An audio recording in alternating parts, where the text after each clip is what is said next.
여러분 안녕하십니까? NBS 투데이입니다. 고령 농가일수록 식료품비 지출 비중이 높은 것으로 나타났습니다. 나이가 들면 소득은 줄지만 식비는 일정 수준 이상 줄이기 어렵기 때문인데요. 전문가들은 고령 농가의 식비 부담이 커지는 만큼 이들을 위한 식품 지원 정책 등이 마련돼야 한다고 제언했습니다. 이은영 기자가 전해드립니다. 고령 농가일수록 전체 지출에서 식료품비 비중이 크다는 분석이 나왔습니다. 하지만 고령농 대상 식료품비 지원책은 부족한 상황입니다. 한국농업경제학회는 최근 농업경제연구 보고서에서 한국 농가의 소비지출 패턴 변화 연구 결과를 발표했습니다. 해당 연구는 2008년부터 2022년까지 15년간의 통계청의 농가경제조사를 활용해 연령에 따른 농가의 소비 지출 변화를 분석했습니다. 연구에 따르면 70대 이상 고령층의 총 소비 지출은 감소하지만 식료품비 비중은 증가하는 것으로 나타났습니다.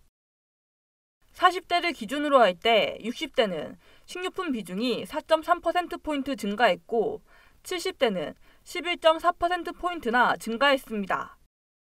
이는 나이가 들수록 필수제인 식료품비 지출 부담이 커지는 것을 의미합니다. 특히 식료품비 비중이 가장 큰 게 증가하는데 이는 고령층의 경제활동 제약으로 소득과 전체 소비 지출이 줄어들지만 소득의 비탄력적인, 즉 필수제인 식료품비 소비는 일정 수준으로 유지되기 때문입니다. 실제로 노인 인구는 식비 부담을 크게 느끼고 영양 섭취 상태도 좋지 않은 것으로 나타났습니다. 보건복지부가 65세 이상 노인을 대상으로 실시한 2023 노인 실태 조사에선 가장 큰 비중인 49.7%가 식비에 부담을 느낀다고 답했습니다. 아울러 질병관리청의 2022년 국민건강통계에 따르면 65세 이상 인구의 영양 섭취 부족자 비중은 18.2%로 전체 평균치인 16.4%보다 높았습니다. 하지만 고령층 농가를 대상으로 한 식료품 지원 정책은 전무합니다.